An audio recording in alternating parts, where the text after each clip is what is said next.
जय श्री श्याम। श्याम भक्तों, जो बाबा श्याम का पावन नाम का जप करता है तो बाबा श्याम उसकी सारी दुख पीड़ा को सब हर लेते हैं। बाबा श्याम अनेकों चमत्कार करते हैं अपने भक्तों के साथ में, क्योंकि कलयुग केवल नाम आधारा। कलयुग के अंदर जितना बाबा श्याम का पावन नाम का जप करता है जो भी भगत, उसकी हर एक मनोकामना पूरी होती है। यदि आपके कार्य बन नहीं रहे हैं तब आप बाबा श्याम का नाम जप करिए, आपके बहुत ही जल्दी कार्य बन जाएंगे बाबा श्याम की कृपा से। जिसने भी बाबा श्याम का नाम जप किया है उसके सारे कष्टों को बाबा श्याम ने हर लिया है। पूरे विश्वास और श्रद्धा के साथ में जो भी बाबा श्याम का नाम जप करता है तब बाबा श्याम उसके साथ में अवश्य चमत्कार करता है। यह बात बिल्कुल सत्य है। ऐसी एक सत्य कहानी आप सभी श्याम भक्तों के लिए लेके आए हैं। इस सत्य कहानी को पूरा अवश्य देखिएगा। इस सत्य कहानी को देखने के बाद में बाबा श्याम के ऊपर कई गुना विश्वास होगा आपका। आज की जो सत्य कहानी है वह शिवम जी की है। शिवम जी ने बताया कि श्याम नाम वह कर सकता है जिसकी कल्पना कोई भी नहीं कर सकता है। मेरे को जिस चीज़ की कल्पना भी नहीं थी वह भी बाबा श्याम की कृपा से पूरी हुई है। जो भी भगत बाबा श्याम का नाम जप करता है तो जैसे एक माँ अपने बच्चे का ख्याल रखती है वैसे ही उस भगत का बाबा श्याम ख्याल रखता है। जितना ज़्यादा भाव और विश्वास करोगे बाबा श्याम के ऊपर तो उतनी जल्दी आपके ऊपर कृपा होगी। आगे शिवम जी बताते हैं कि जब से मैंने बाबा श्याम का नाम जप करने लगा हूँ, जब से मेरे जीवन में ऐसा ऐसा हुआ है जिसको मैं कभी सपने में भी नहीं सोचा था। मैं अपने अनुभव इस चैनल के माध्यम से सभी श्याम भक्तों के साथ में शेयर कर रहा हूँ। मेरा नाम शिवम है।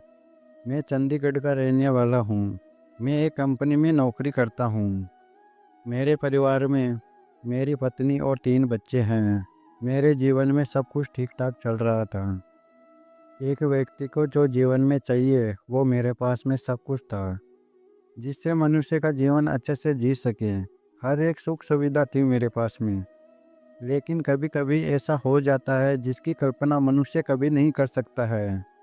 हमको ऐसा लगता है कि जैसे एक पल में ही सब खत्म हो गया है। यही मेरे जीवन में हुआ। फिर एक दिन मैं कंपनी में काम कर रहा था, तब मेरे बॉस आए और उन्होंने कहा कि कंपनी के अंदर तुम्हारे डॉक्यूमेंट जमा करने हैं। उन्होंने कुछ कैश पैसे दे दिया और उन्होंने बोला कि मैं तुमको जब बोलूं तो तुमको पैसे लेके आना है। मैंने कहा कि मैं 3-4 बजे जाऊंगा और मैं पैसे भी दे दूंगा और डॉक्यूमेंट वहां पे जमा करा दूंगा। और सब कुछ मैंने अपने बैग में रख लिया और 3:30 बजे मैं ऑफिस के लिए चला गया। फिर मैंने वहाँ पर सभी डॉक्यूमेंट जमा करा दिया और पैसे भी जमा करा दिया। फिर उन्होंने रसीद बना के मेरे को दे दी। वहाँ पर सारा काम करवाने के बाद में मैं अपने घर की ओर चल दिया। फिर जैसे ही मैं कंपनी से बाहर निकला तब एक पीछे से कार आ रही थी, तो उसने हॉर्न भी नहीं दिया। मेरे पास में से कार को निकाल रहा था, उसमें ही मेरे उस कार की लग गई। मेरा सर एक खड़ी गाड़ी में जाके टकरा गया और मैं बेहोश हो गया। जब मुझे होश आया तब मैं हॉस्पिटल में था और मेरे आसपास में मेरे घर वाले थे। फिर आगे शिवम जी बताते हैं कि 24 घंटे तक मेरे को आईसीयू में रखा था, फिर जनरल वार्ड में एडमिट कर दिया और 3-4 दिन के बाद में मेरे को वहाँ से छुट्टी दे दी। फिर मैं घर पे आ गया। लेकिन सर में चोट लगने के कारण मैं बहुत सारी बातों को पहले की भूल चुका था। मेरे को मेरे घर वाले याद भी करवाते थे उस बातों को, ऊपर मैं याद नहीं कर पा रहा था। फिर मैं वापस डॉक्टर के पास में गया, तब डॉक्टर ने कहा कि ये सर में चोट लगने के कारण यह सब कुछ हो रहा है, इसको ठीक होने में कुछ समय लगेगा। मेरे पैरों में भी काफ़ी चोट आई थी, लेकिन 10-15-20 दिन के बाद में मेरे को आराम मिल गया। फिर मैंने वापस कंपनी ज्वाइन कर ली। ऑफिस वालों को भी मेरी दुर्घटना के बारे में पता चल चुका था। तब सब लोगों ने मेरे हालचाल पूछे और मेरा बॉस भी मेरे पास में आया और उसने भी मेरा हालचाल पूछा। और फिर उसने कहा कि मैंने तुमको वहाँ पे डॉक्यूमेंट जमा करवाने के लिए बोला था और पैसे जमा करवाने के लिए बोला था, तब तुमने वो कर दिया होगा। तब मैंने कहा कि हाँ, मैंने ये सब कुछ कर दिया है। फिर जो तुमको रसीद मिली है वह रसीद मेरे को दे दो, जो मैं किसी आदमी को भेज के तुम्हारी एंट्री करा दूँ वहाँ पर। फिर मेरे को याद नहीं आ रहा था कि मैंने वह रसीद कहाँ पर रख दी है। मैं बहुत परेशान हो रहा था, लेकिन कुछ याद नहीं कर पा रहा था। मैंने सारा सामान चेक किया, लेकिन वह रसीद नहीं मिली। फिर बॉस ने कहा कि तुम कल लेके आना, शायद तुमने घर पे रख दी होगी। फिर मैं घर पे आके ढूंढा, पर वो नहीं मिली। मैं बहुत परेशान हो रहा था। यदि वह नहीं मिली तो एंट्री नहीं होगी, और जो भी लॉस होगा वो मेरे को उठाना पड़ेगा। फिर अगले दिन मैं वापस ऑफिस में गया था। बॉस आए और उन्होंने बोला कि तुम वो रसीद लेके आए हो। फिर मैंने कहा कि मेरे को पता नहीं है, वह रसीद मैंने कहाँ पे रख दी है, वह मेरे को मिल नहीं रही है। फिर बॉस ने कहा कि तुमको 1 महीने का समय दिया जा रहा है। यदि तुमको 1 महीने में वह रसीद नहीं मिली तो तुम जानते हो फिर क्या हो सकता है। फिर मैं घर पे आया, तब मेरा दिमाग काम ही नहीं कर रहा था। फिर मैं घर के मंदिर में बैठकर ठाकुर जी और राधा रानी से बोला कि हे राधा रानी, हे श्री कृष्ण जी, आप मेरे को कोई ना कोई रास्ता दिखाओ, वरना बिना गलती के ही मुझे सज़ा मिल जाएगी। तब मैं पूरी रात भर रोता रहा। तब मेरे को कुछ भी समझ नहीं आ रहा था। फिर मैं यूट्यूब चलाने लगा। फिर उसी रात आपके चैनल की वीडियो आई यूट्यूब के ऊपर। फिर मैंने वह वीडियो देखा। फिर मैं नाम जप करना शुरू कर दिया। फिर मुझको लगा कि मेरे को खाटू धाम जाना चाहिए और बाबा श्याम के दर्शन करना चाहिए। बाबा श्याम तो हारे का सहारा है, वे अवश्य मेरी मदद करेंगे। फिर मैं अगले दिन खाटू धाम के लिए घर से चला गया। फिर रिंग सूत्र के बाबा श्याम का निशान लिया और पैदल यात्रा करते हुए बाबा श्याम के समक्ष में पहुंचा और बाबा श्याम को अर्जी लगाई कि हे बाबा श्याम, अब आप ही का सहारा है। मैं हर जगह से बहुत परेशान हो चुका हूँ। अब आप ही हो जो मेरे को परेशानियों से बाहर निकालोगे।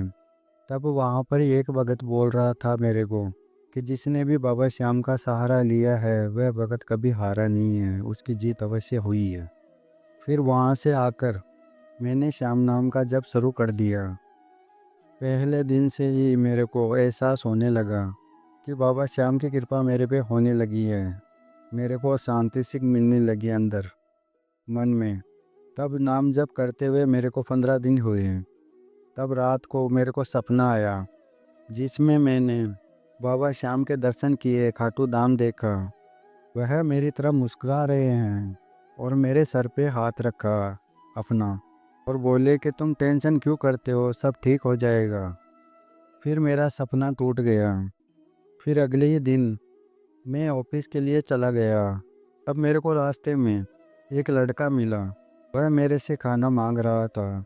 फिर मैंने अपना पर्स चेक किया। तब मेरे को पर्स में पैसे नहीं मिले। फिर मैंने अच्छे से चेक किया। तब मेरे को उसी पर्स के अंदर वह रसीद मिल गई। इसकी वजह से मैं काफ़ी ज़्यादा परेशान हो रहा था। मैं हैरान हो गया और खुश भी बहुत हुआ, और मैं समझ गया कल रात बाबा श्याम मेरे सपने में आए थे और उसने ही मेरे को रास्ता दिया है। फिर पास ही में एटीएम था।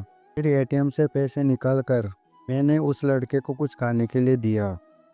फिर मैंने फ़ोन करके बोला अपनी पत्नी को कि जिस रसीद की वजह से मैं काफ़ी परेशान हो रहा था वह बाबा श्याम की कृपा से मेरे पर्स में ही मिली है। फिर मैं ऑफिस में जाकर अपने बॉस को वह रसीद दे दिया और उस रसीद की एंट्री हो गई। लगातार श्याम नाम जप करने से जो मेरी भूलने वाली बीमारी थी वह भी बाबा श्याम की कृपा से ठीक हो गई। इसके अलावा भी मेरे जीवन में बहुत सारे चमत्कार हुए, और यह सब कुछ खाटू वाले की ही कृपा है। जिस दिन से मेरे जीवन में खाटू वाला आया है उस दिन से मेरे जीवन में किसी भी चीज़ की कमी नहीं है। जो मैं कामना के बारे में सोचता हूँ वह कामना पूरी हो जाती है। मेरा तो पूरा जीवन श्याम नाम ने ही बदल दिया है। मैं अब निरंतर बाबा श्याम का पावन नाम का जप करता हूँ। यदि आप सब भाव और विश्वास के साथ में बाबा श्याम का नाम जप करते हैं तब आपकी कितनी भी बड़ी परेशानी क्यों न है वह बाबा श्याम की कृपा से दूर हो जाती है। यह बात बिल्कुल सत्य है। यही बाबा श्याम की महिमा है। तो श्याम प्रेमियों, आज हमने सुनाया शिवम जी की सत्य कहानी। यदि बाबा श्याम की महिमा आपको पसंद आई है तो इस वीडियो को लाइक कर देना। अगर आप नए आए हो इस चैनल पे तो इस चैनल को सब्सक्राइब कर देना और भी श्याम भक्तों के साथ में इस वीडियो को शेयर करना, ताकि कोई भी श्याम प्रेमी दुखी या परेशान ना रहे और वह भी श्याम नाम जप करके अपनी परेशानियों का अंत कर सके। मिलते हैं अगली वीडियो में। बाबा श्याम की कृपा आपके ऊपर सदा के लिए बने रहे। जय श्री श्याम सभी श्याम भक्तों को।